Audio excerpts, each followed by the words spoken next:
Foco no afeto de número 290. Tema de hoje, a pressa e a cura.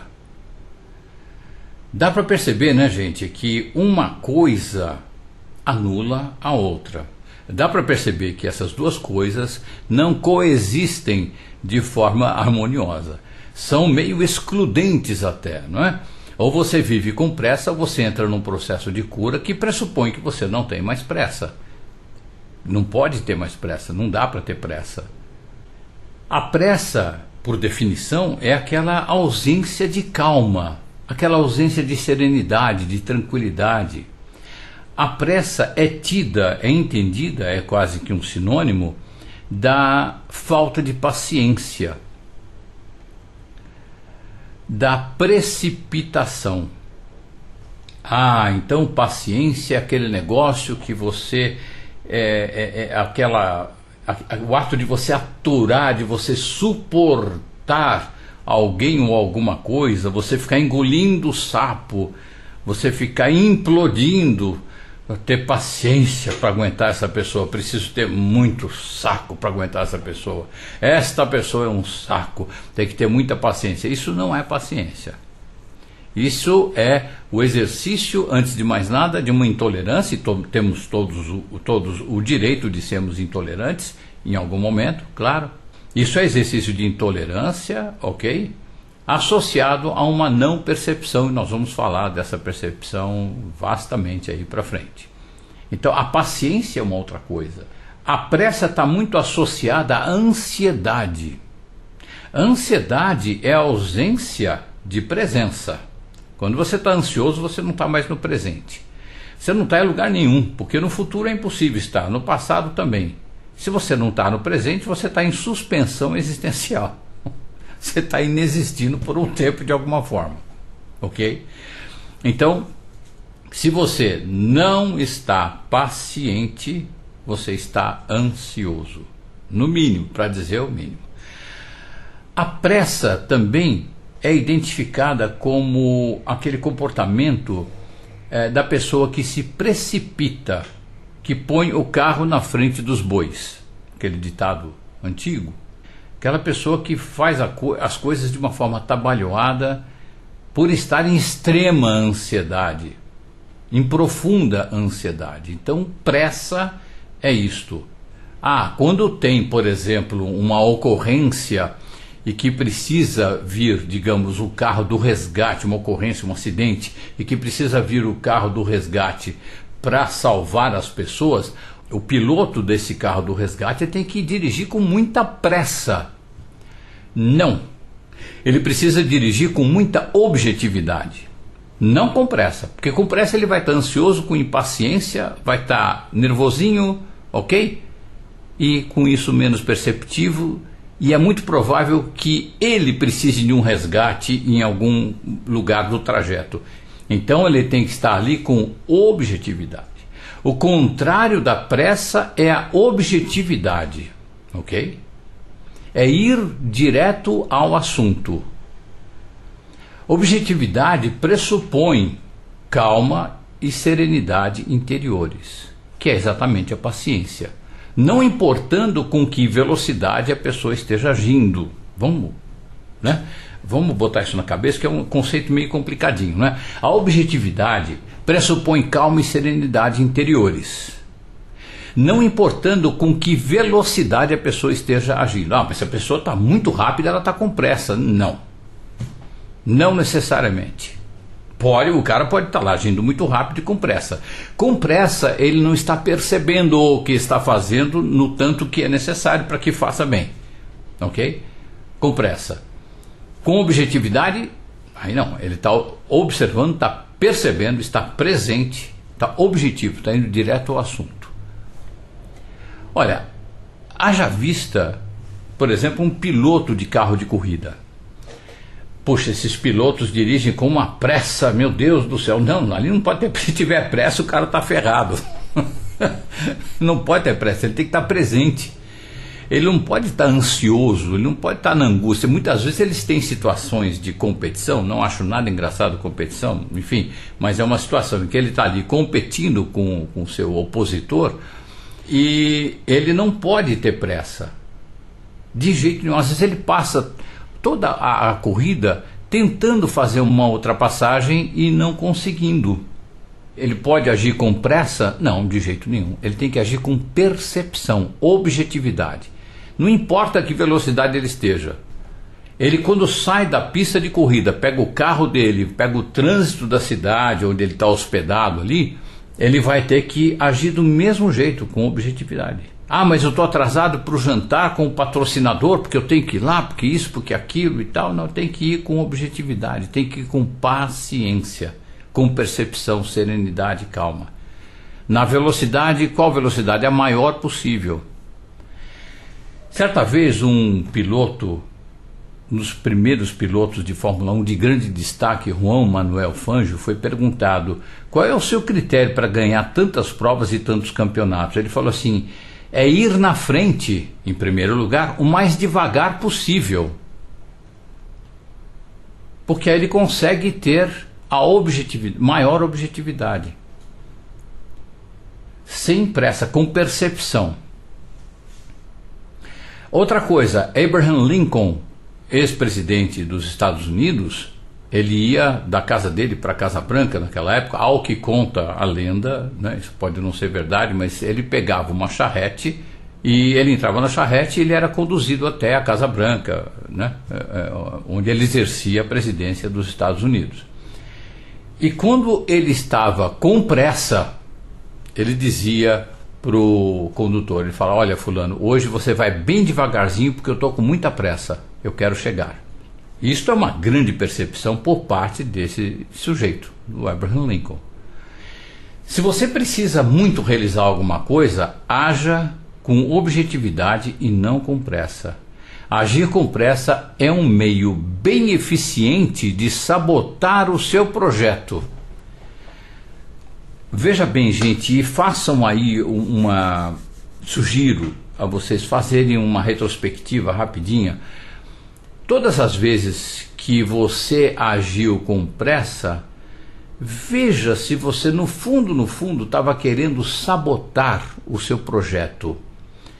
Ou por medo do sucesso, ou por medo daquela realização, ou por medo do comprometimento que aquela realização iria trazer para você. Agir com pressa é também um meio muito eficiente de você sabotar o seu projeto. É por isso que, na minha humilde opinião, a pressa é um distúrbio comportamental que nasce da procrastinação. Aquela pessoa que quer adiar tudo, que não quer fazer nada, porque tem medo do comprometimento, que tem medo de tudo isso que eu falei aqui, né? Então a pessoa tenta e não consegue, mas ela faz de tudo para não conseguir, e agir com pressa é uma delas. Aí depois, nossa, eu me esforço tanto, eu corro tanto, eu faço tanta coisa, focado, eu faço aquilo lá o mais rápido possível, e não dá certo nunca, eu sou uma vítima. Porque o procrastinador, eu falo sobre isso no vídeo Procrastinação e como sair disso. Quem estiver interessado, dá uma olhadinha lá, que é interessante a abordagem da procrastinação e do procrastinador, claro.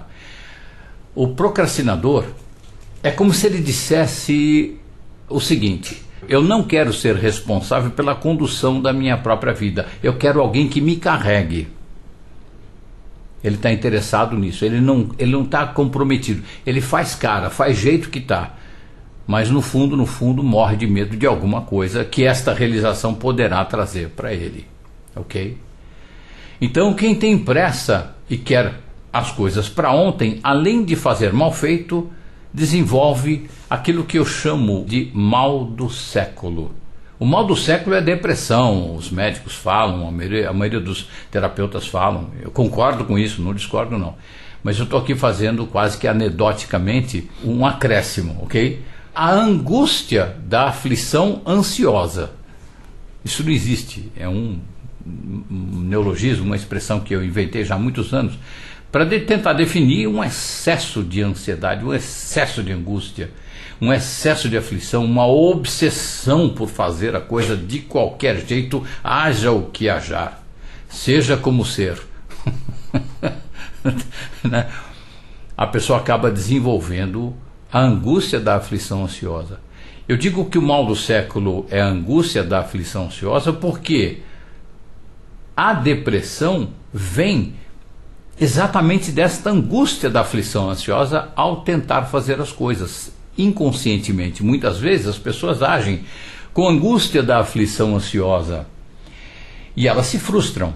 Não tem como fazer direitinho com angústia da aflição ansiosa. Não tem jeito. Aí o que acontece? Ela se frustra inúmeras vezes. E uma das causas da depressão são essas sucessivas frustrações. A pessoa, ela cai, ela entrega os pontos. Isso pode ser num processo consciente e ou inconsciente. Dá uma olhadinha, confere. O mestre aqui não sou eu, nem você, é o seu coração. Se o que eu estou falando aqui faz sentido aí no seu coração, então fica com isso. Dá uma conferidinha aí no seu coração, se naquelas vezes que você tentou fazer coisas com angústia da aflição ansiosa, aquele desespero, falta de percepção é a consequência primeira, não é? E se você tentou várias vezes, se frustrou várias vezes, se você não caiu na depressão. Não estou dizendo depressão clínica, de ter que tomar remédio e tudo. Não, você ficou deprimido. Aquela depressão que te deixa prostrado por um tempo, por uns dias, umas semanas. Médicos com quem conversei me disseram que muitas vezes a depressão vem dessas sistemáticas tentativas equivocadas, onde a pessoa só se frustra. E a pessoa tenta, mas tenta de um jeito não saudável. Nós vamos falar disso mais adiante. Muita gente diz que a depressão é o mal do século e eu humildemente discordei aqui, né? Acrescentando que a depressão é filha da angústia da aflição ansiosa, ou seja, a bendita da pressa, aí exacerbada, elevada à enésima potência. É claro que isso vai acontecer, e qual o mecanismo em que isso acontece? Na minha percepção, a pessoa vive como todos nós, a gente desde a barriga da mãe, a gente já tem as mensagens emocionais, a gente já tem até uma circunstância psíquica já prontinha e a gente vai vestindo aos pouquinhos sem perceber. A pessoa vive em autoanulação constante, causada, claro, pelo social. E no desespero, ao invés de buscar autoconhecimento através da meditação, digamos, a pessoa não foi informada disso, como a imensa esmagadora maioria de nós no planeta, ainda em estado de praga biológica, todo mundo querendo destruir o outro, destruir a si próprio e ao meio ambiente, todo mundo guerreiro, bélico, longe, quilômetros de si próprio.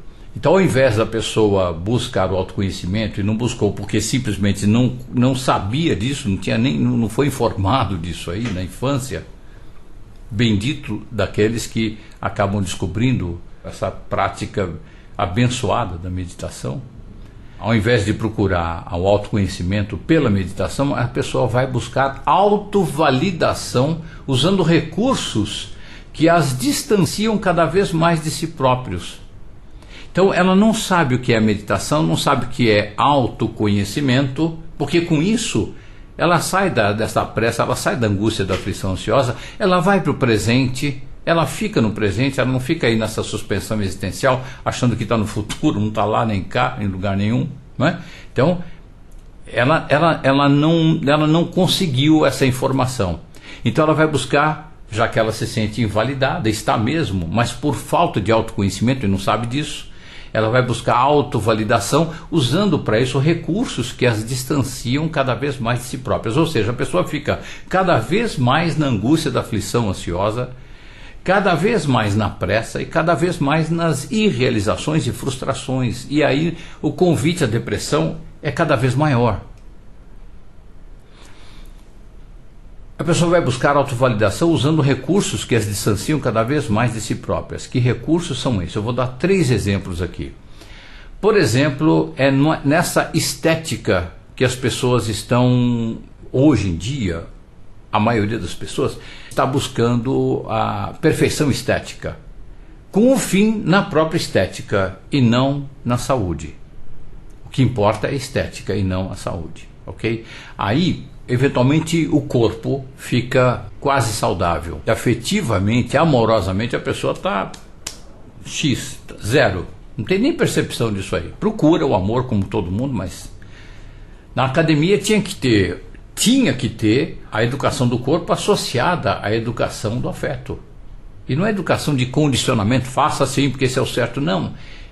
Precisaria ser dada à pessoa a percepção de si própria, ou seja, tem que ter na academia aula de meditação.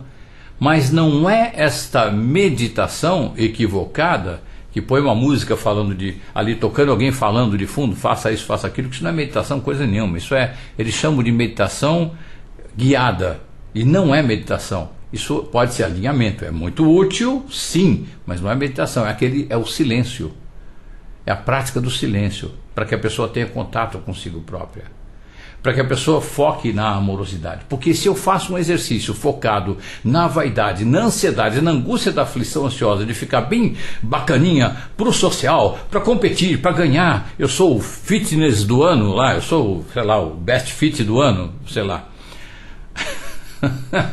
Meu Deus, eu vou conseguir talvez um corpo que compite, mas que compite e eventualmente ganhe na minha faixa lá de avaliação. Mas eu vou ser uma pessoa pobre, aquilo que popularmente chamam de infeliz, não gosto dessa expressão, mas não saudável do ponto de vista mente e coração, ok? Então a pessoa que vive constantemente na autoanulação promovida pelo social e no desespero vai buscar, ao invés da meditação, porque não conhece isso, não sabe, vai buscar autovalidação usando recursos que as distanciam cada vez mais de si próprias. Elas procuram a escultura corporal dissociada da percepção de si próprio, da amorosidade para consigo próprio. A autoestima sobe, na verdade é autoafirmação, é autovalidação, validação do social. Há uma diferença muito grande entre eu ser aplaudido demais pelo social e eu me amar.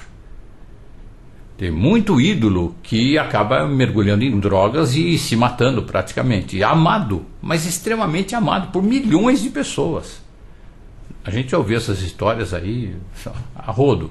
E tem aqueles que não se mataram ainda, ou estão se matando aos poucos, porque estão lá sendo muito amados, muito adorados, mas não tem nem sequer coração, contato com o sentimento suficiente para aproveitar esse amor todo. E cai no vazio existencial e entra ou permanece na pressa, permanece na angústia da aflição ansiosa. Outro aspecto que a pessoa, através do qual a pessoa vai buscar a tal da autovalidação, é na busca pelo entretenimento como anestésico, e não como fonte de cultura. Sim, o entretenimento, todo entretenimento tem fonte de cultura, por mais idiota que seja, você vai aprender como não fazer, você vai aprender como pensa aquele grupo, você vai aprender o nível de consciência daquelas pessoas que estão fazendo o comercial delas naquela série, naquela novela, enfim, no teatro, no que quer que seja, no cinema. Ok? Você vai fazer a sua apreciação, você tem uma visão crítica saudável, não é? Isso sim, você tem um acréscimo cultural. Mas não, o que eu estou dizendo aqui é aquele que vai procurar autovalidação através da anestesia.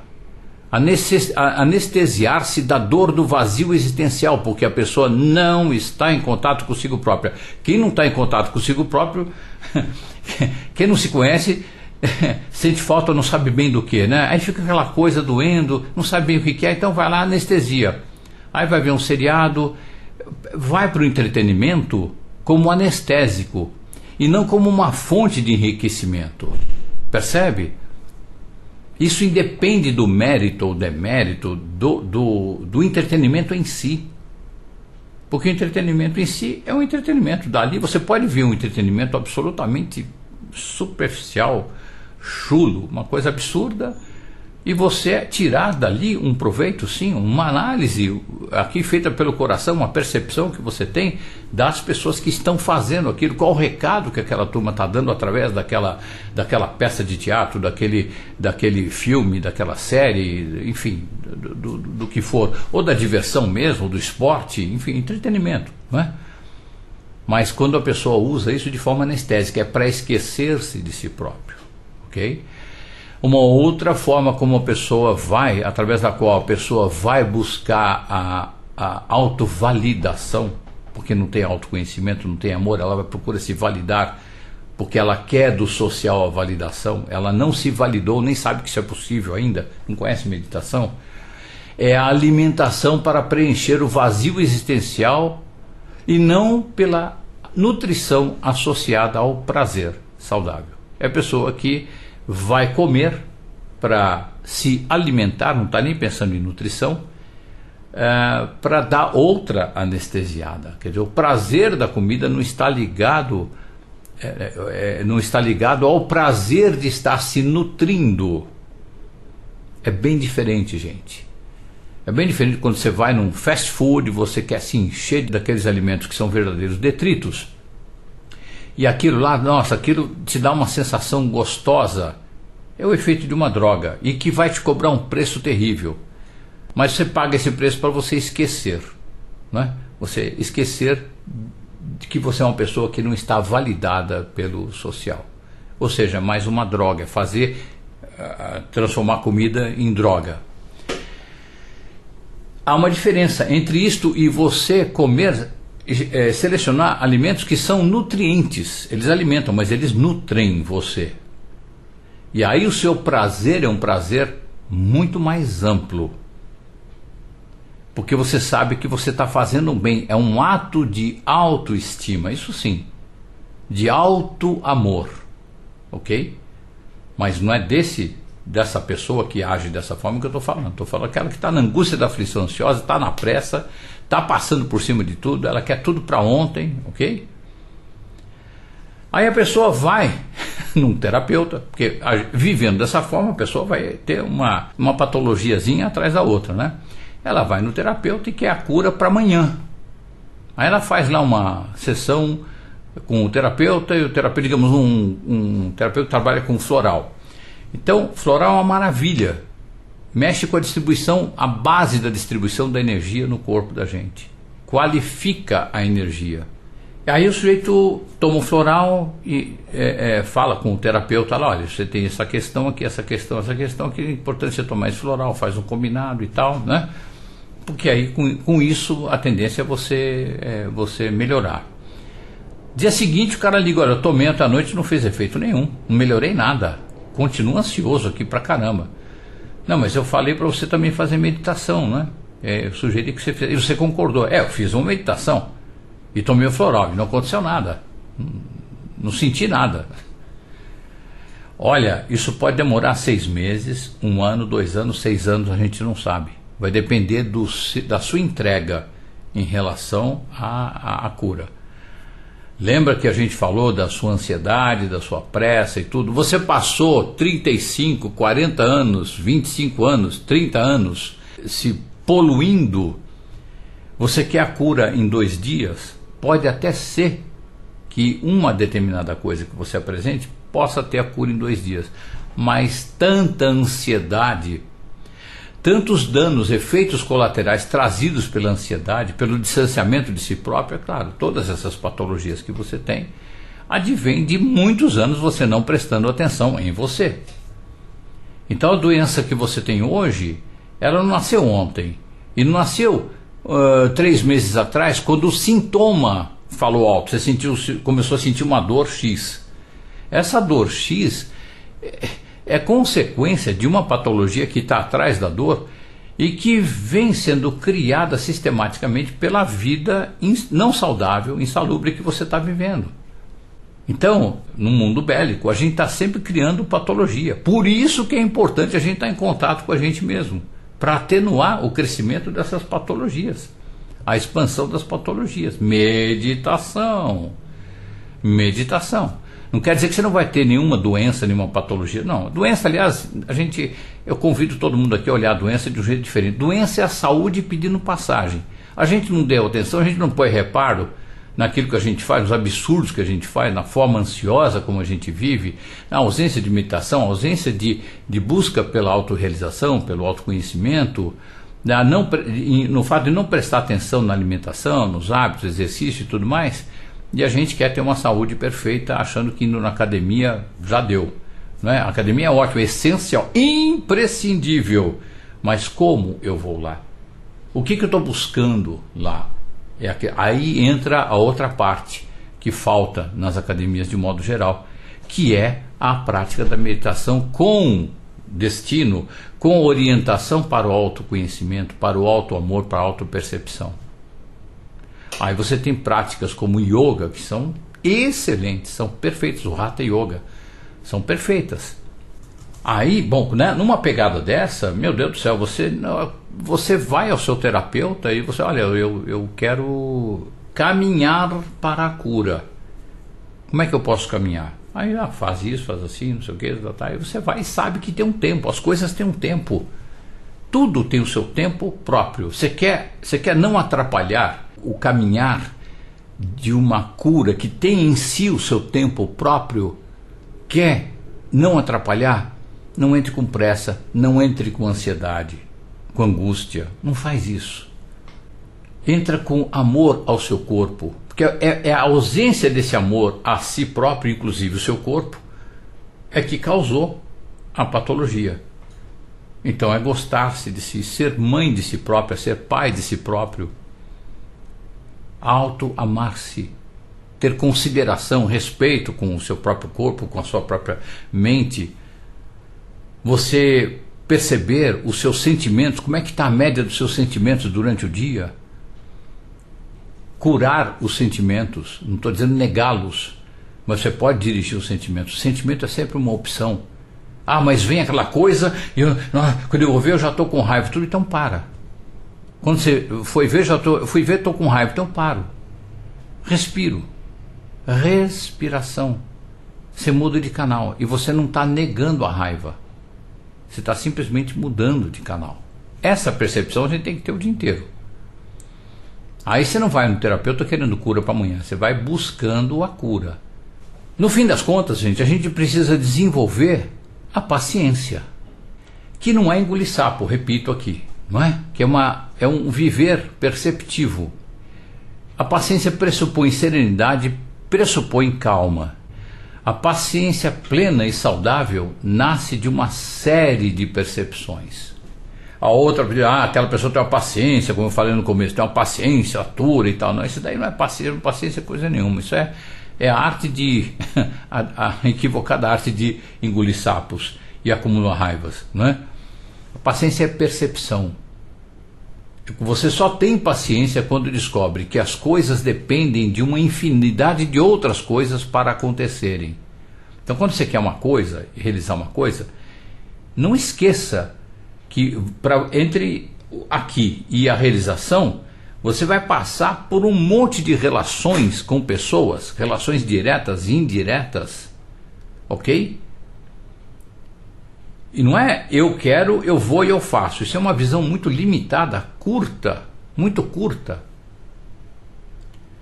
Aí você, quando eu quero, eu vou e eu faço, eu não percebo o entorno. E aí eu posso fazer, e geralmente faço muita besteira. Quando eu quero, eu vou, eu faço. Eu não olhei em volta. Eu não olhei em volta de mim, eu não olhei para dentro de mim. Eu quero, desejo. Desejo é uma necessidade que enlouqueceu, como diz o Osho, não é? Você só tem a paciência quando você descobre que as coisas dependem de uma infinidade de outras coisas para acontecerem, além de todo o esforço que você faça para que aconteça, porque você, por ser paciente, não significa que você é passivo, você vai agir. Você faz hoje, não deu, você faz amanhã, não deu, você faz amanhã, não deu, você faz amanhã também, depois da manhã, depois da manhã, depois da manhã.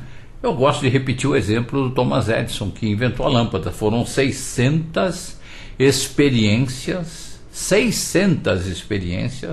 científicas para conseguir fazer a lâmpada, para realizar essa lâmpada que está te iluminando aí, que está me iluminando aqui também. 600 experiências. O cara é tolerante, ele tem muito saco para aguentar, ele estava bravo o tempo todo, revoltado. Não, ele era extremamente paciente mesmo. Com isso ele conseguiu manter a sabedoria. A gente consegue manter a sabedoria acessível ao nosso ego. O assistente falou para ele: tô louco, não aguento mais, esse negócio de lâmpada tem só na tua cabeça, para com isso, tô fora dessa experiência, pelo amor de Deus. 600 vezes. Ele falou: não, olha o que o cara falou, não, a gente já está 600 vezes mais próximo da lâmpada. E continuou fazendo as experiências ali, uma atrás da outra. Gente, isso bancado pela comunidade científica e pela comunidade dos empresários. Bancado financeiramente. Ele estava trabalhando ali com dinheiro, o tempo era dele, mas o dinheiro era dos outros. O que ele tinha ali? Sabedoria. A paciência é um subproduto do exercício da sabedoria.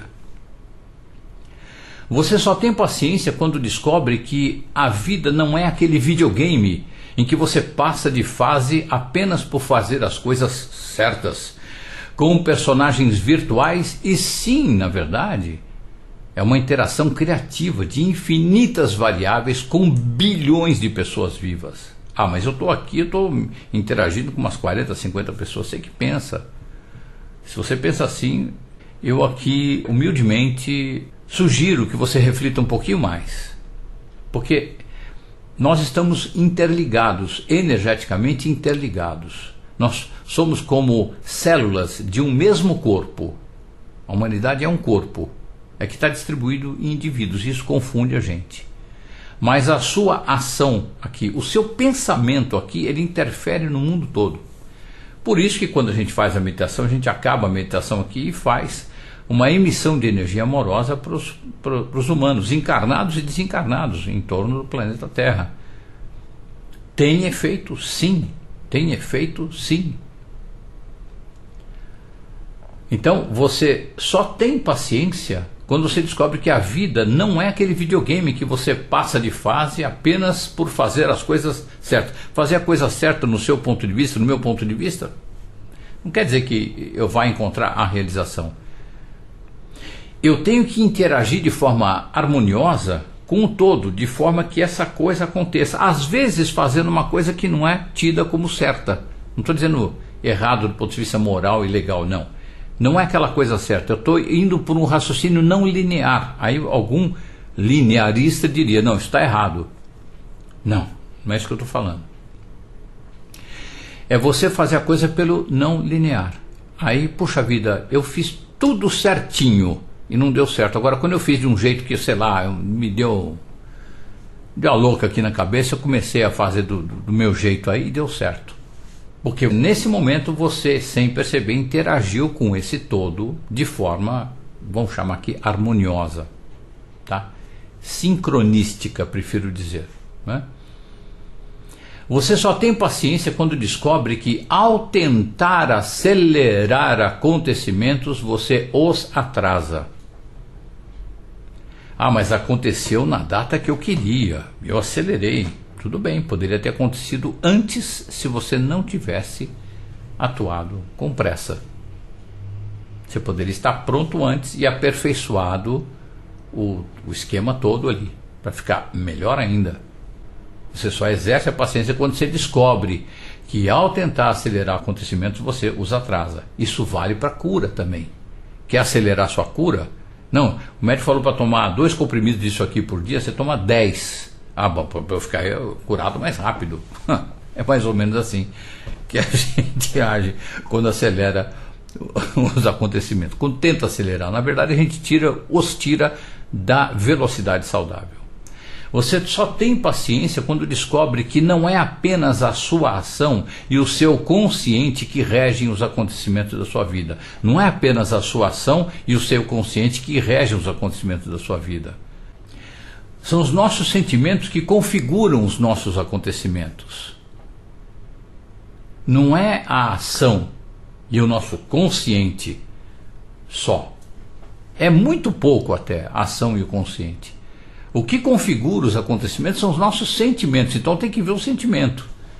Tem um vídeo meu que fala atenção ao sentimento. Dá uma olhadinha lá se você quiser ir mais fundo nisso. Você só tem paciência, só exerce a paciência naturalmente, saudavelmente, quando descobre que quando as coisas saem exatamente como você as programou, elas não têm tanta graça porque de fato elas ainda não aconteceram. Isso é um barato, gente. A gente só exerce a paciência quando a gente descobre que quando as coisas saem exatamente como a gente programou, elas não têm tanta graça. Porque de fato elas ainda não aconteceram. Você fez tudo com pressa, você programou tudo cartesiano e tal, aconteceu aquilo ali, mas puxa vida, muitas vezes, na maioria das vezes, assim, está faltando alguma coisa, tudo feito, está tudo direitinho, na data, tudo direitinho. Não sei, não tem tanta graça, não tem aquela graça que às vezes tem. Porque a gente não agiu em consonância com o todo. E o que é agir em consonância com o todo? Quando você não vai prioritariamente com a mente.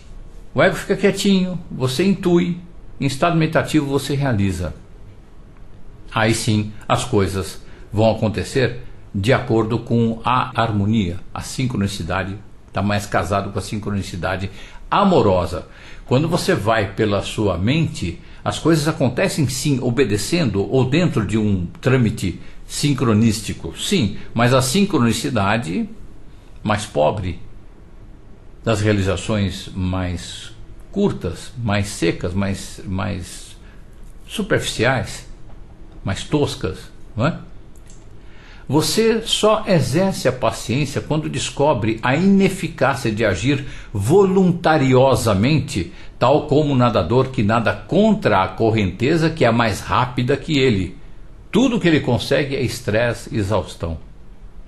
Você só exerce a paciência quando descobre que espernear, fazer birra, se revoltar, manipular, eleger um bode expiatório, maldizer, amaldiçoar, responsabilizar os outros pelo próprio insucesso, achando que isso trará o resultado, é o mesmo que pagar a alguém para correr 10 quilômetros por dia para você e esperar que com isso você emagreça. Não adianta espernear, fazer birra, se revoltar contra o não sucesso quando você está agindo sem paciência, sem percepção, sem presença, sem sabedoria. É tão louco quanto eu pagar um cara para correr 10 km por dia. Eu vou postar correndo há 3 meses e não me emagreci nada, cara. É lógico que não, se não é você que está correndo. Você só exerce a sua paciência quando descobre que impaciência é negar o tempo intrínseco das coisas e que sobre isso temos pouco ou nenhum controle. As coisas têm um tempo intrínseco para acontecer. Tem sim. Ah, mas não dá para acelerar isso daí? Não, dá para não retardar. De repente eu não posso acelerar, mas o todo pode acelerar, não é? Então, de repente, o que eu faço nesse caso? Eu começo a co-criar que isso está acontecendo mais cedo um pouquinho, saudavelmente mais cedo um pouquinho. Mas aí é impactar um bilhão de agentes. Eu pessoalmente prefiro a paciência.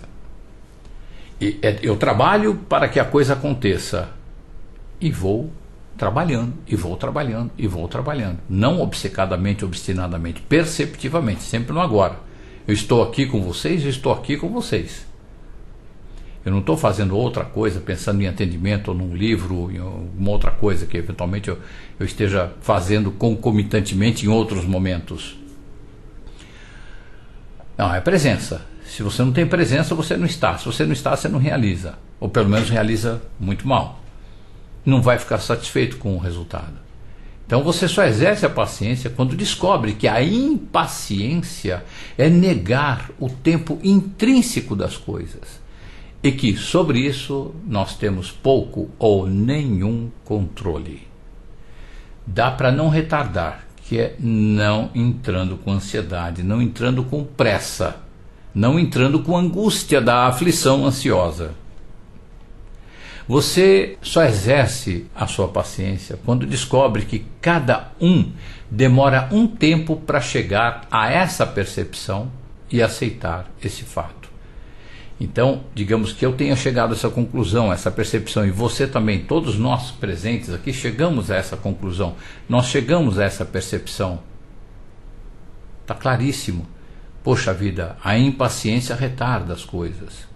A pressa retarda as coisas. Torna as coisas mal realizadas ou não realizadas. Chegamos a essa percepção, não é? Agora, uma percepção mais importante do que essa é a de que cada um demora um tempo para chegar a essa percepção e aceitar esse fato. Porque 9 vezes em 10 a gente descobre um treco desse. Puxa vida, a pressa não tem nada a ver mesmo, a pressa estraga. A ansiedade, a angústia da aflição ansiosa estraga e tal. Então você quer falar para todo mundo. Você chega em casa e vai contar para um parente, ele, olha, você está com pressa. Ele fala, não faça isso, não tenha pressa, está louco. O teu parente vai dizer, você ficou louco, ficou doido, você acha que eu vou ficar procrastinando aqui? Não, não é procrastinação, é o tempo das coisas. Haja, mas é o tempo, as coisas têm um tempo. Pelo amor de Deus, vai com esses papos de física quântica aí para, sei lá, conversar. Papo de botequim, vai beber, que você ganha mais. Não é o momento dele. Você percebeu isso no seu momento. Ele não teve o momento dele ainda. Cada um de nós tem um momento para perceber isso. E aí a gente precisa exercer o que em relação a isso? Paciência. Para a maioria das pessoas, esse tempo de cair a ficha lá para esse parente que você falou, que para ter paciência, que ele resistiu e tal, para a maioria das pessoas é o tempo da exaustão, de tentar fazer as coisas do jeito dele, na velocidade dele, com a pressa e tudo mais, com a angústia da aflição ansiosa, e chega uma hora que o ego exaure. O ego se prostra, e é o tal da frustração sucessiva que faz a pessoa cair na tal da depressão. Essa depressão que não necessariamente seja depressão clínica. O cara fica deprimido, perde o estímulo de tentar. Numa dessas, porque acontece sucessivas, né? Numa dessas ele começa a pensar, pô, peraí, eu devo estar fazendo alguma coisa errada aqui. E por um acaso, que não é por um acaso, é sempre na sincronicidade, de repente ele entra num sentimento de entrega ali em algum momento. A exaustão causada pela adversidade é bastante facilitadora da queda de ficha da saúde existencial. Então chegou o momento dele. Num determinado momento, chegou o momento dele. Aí ele começa a enxergar. Aí faz 2 anos que vocês não se veem, ele pega o telefone e diz, cara, agora eu entendi o que você falou aquele dia, eu falei que você está louco, está com esse papo de física quântica para você ir beber no bar. Pô, cara, me perdoa, hein? Nossa, foi mal. Agora eu entendi o que é isso. Isso pode acontecer e acontece. Quanto mais rápido você ouviu esse vídeo, assistiu esse vídeo, pulando, mais coisas você deixou de perceber. O que corresponderia a ler um texto, você lê um trechinho aqui, depois outro aqui, depois, já li, tá, deu nada. Você não absorveu. Você não tem, olha, esse você aqui é genérico, eu não estou falando de vocês que estão aqui, tá? É genérico, ok? É essa pessoa que tem pressa, impaciência, ok? Angústia da aflição ansiosa. Você não tem tempo de degustar, você não se dá o tempo de degustar. Se colocar você para ouvir uma sinfonia de algum grande compositor, que dura uns 40 minutos, mais ou menos, 50 minutos, nossa, você dorme. Você não tem paciência, você não tem presença. Você quer, é a mente, manda em você. Você quer rápido. Não, já entendi, já fiz.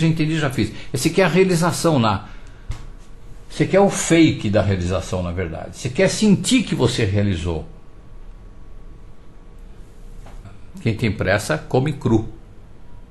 Você aproveita todas as coisas, só que cruas. Não estão cozidas o suficiente. Você aproveita meia vida. Você aproveita meio prazer. Se tanto. Aquela pessoa que vai transar já está pensando na hora que vai terminar de transar, porque tem que fazer isso, tem que fazer aquilo, não sei o que, tem que cumprir a agenda, depois tem que fazer não sei o que lá. Mesmo que seja uma lista uma lista de lazeres, de coisas gostosas de serem feitas, mas ele tem pressa. Não, vou fazer isso aqui primeiro, tem que fazer direitinho, tem que acabar isso, tem uma hora para fazer isso aqui, porque aí tem mais outra hora para fazer tal coisa, e tem que fazer aquilo naquele tempo. De repente você se entusiasmou, você está num envolvimento maior com aquela determinada coisa e tudo bem, você não se permite fluir, porque você está com pressa, porque você está pressando na planilha.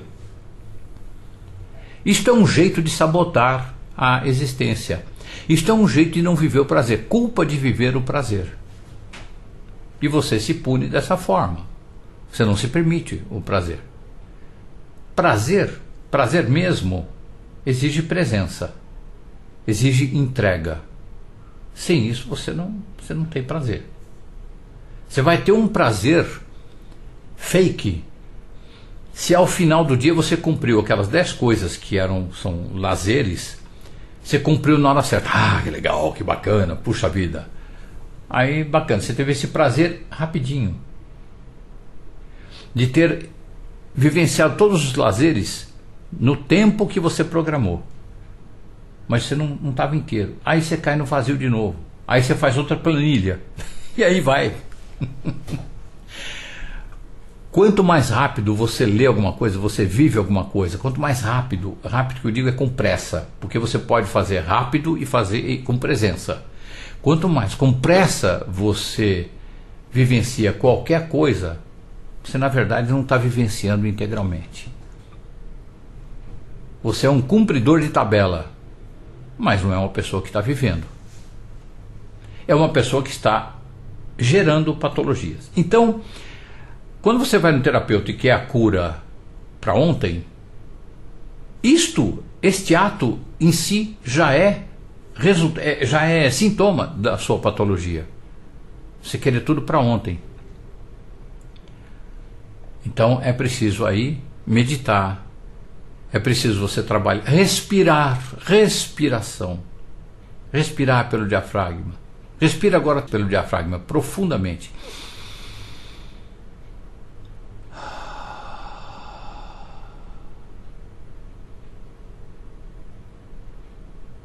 Uma vezinha, mudou o canal. Está mais calmo. Imagina 3, 4, 5, 10 vezes que você faça isso. Aí você vai para o presente. O imponderável, aquilo que você não toca, aquilo que você não controla, aquilo que você não tem acesso, não é passível de ser controlado por você. O imponderável não é controlável, é apenas aceitável. As coisas têm o seu ritmo próprio. O máximo que eu posso fazer é não atrapalhar. É trabalhar sim, cooperar, operar junto. Ok? Cooperar de forma alegre, saudável, bem-humorado, bem-amorado, com leveza, ok? E fazendo de tudo para não entrar em ansiedade nem pressa, para não atrasar. A doença é o afastamento de si próprio. A cura é a reaproximação de si próprio. A pressa só vai retardar a sua cura. Com pressa não há cura, com presença há serenidade, há percepção e saúde em todos os níveis. É preciso aprender a ver o momento, a perceber o momento, e assim você vive o momento. De forma lógica e linear, é a forma como aprendemos a viver desde cedo. Agora, de forma não linear, mas vivendo o acontecer, é a forma como desaprendemos a viver desde cedo. Porque a gente vem com essa forma não linear, que é perceptiva. Não linear é para o ego. Ok? O momento é de fato a única coisa que a gente tem.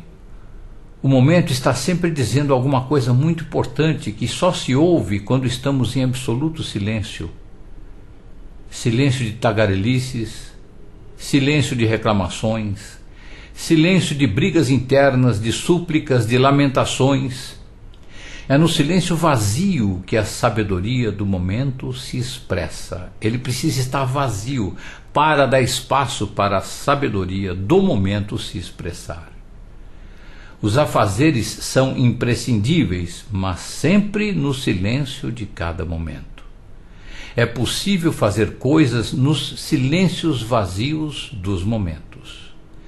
Até mesmo conversar com os outros no silêncio vazio que absorve a mágica de cada momento.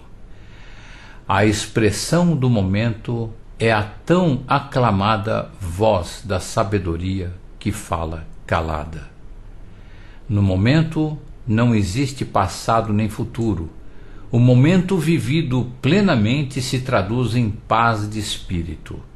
No momento plenamente vivido não focamos no que não temos, nem no que temos, mas no que somos. E esta é a bênção maior. O momento percebido está sempre dizendo, entre outras coisas maravilhosas, que está tudo bem como está. O momento pleno é o perfeito equilíbrio entre força centrífuga e força centrípeta. Aparentemente não há nisso nenhum movimento.